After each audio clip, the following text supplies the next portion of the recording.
Hello students, in the last videos we have discussed about complete oxidation of glucose by different pathways, for example glycolysis, glycogenesis, glycogenolysis, gluconeogenesis, citric acid cycle or Krebs cycle or HMP shunt. But the thing which was missing is the energetics level. That means how many ATPs are generated during each glucose oxidation.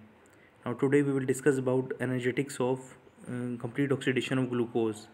Now, complete oxidation of glucose in the presence of oxygen involve aerobic glycolysis, which forms 2 pyruvate in the cytosol, entry of pyruvate into the mitochondria, where 2 pyruvates are oxidized to 2-acetyl coenzyme A, and oxidation of 2-acetyl coenzyme A in Krebs cycles. So this is the complete oxidation of glucose.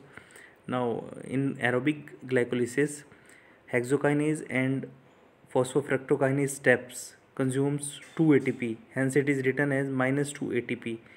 So you can see in the glycolysis cycle, in the first and third step 2 ATPs are utilized. Now in the next phosphoglycerate kinase step, by substrate level phosphorylation 2 ATPs are generated. Now in pyruvate kinase steps also 2 ATPs are generated through phosphorylation. Now in the formation of NADH, 6 ATPs are generated because one NADH produce 3 ATPs, hence NADH are generated, so total of 6 ATPs are generated. Now you can see in the 6th step of glycolysis, so net gain of ATP in the aerobic glycolysis are 8 ATP. So in glycolysis cycle total 8 ATPs are generated. Now next in the next after glycolysis, the 2 pyruvate oxidation of 2 pyruvate molecules gives 6 ATPs. From pyruvate to lactate, 2 NADH are utilized, so 6 ATPs are generated.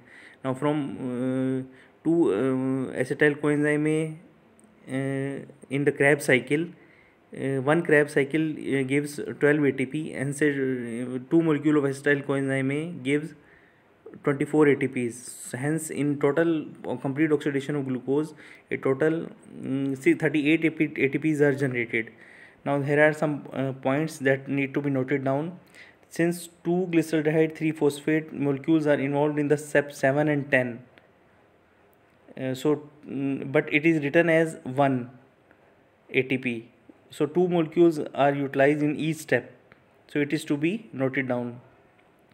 In also one NADH, I have already discussed, one NADH produce 3 ATPs, hence 2 NADH are utilized, so 6 ATPs are generated.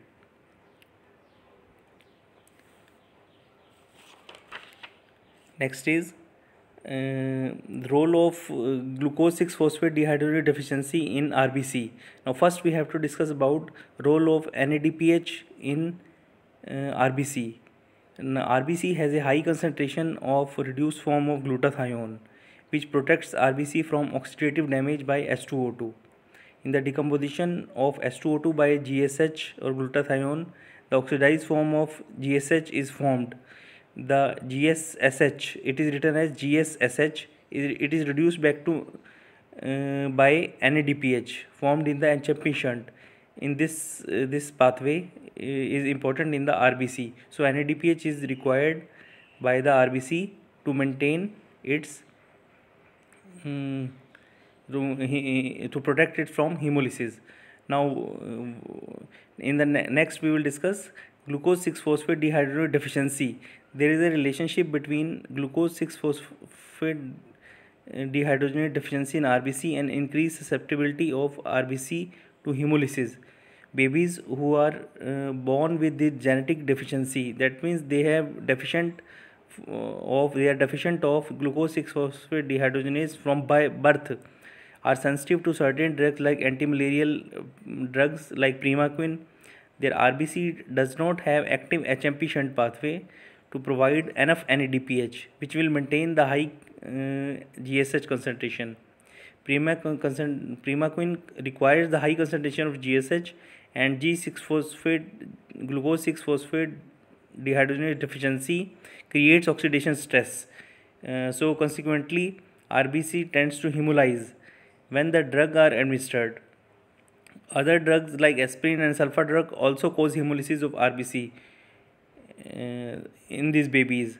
Now, besides these drugs, when some people eat a particular type of beans called fava beans, whose botanical name is Vicia fava, there is a hemolysis of RBC. This anemic condition as a result of eating fava beans is called favism. Okay, thank you.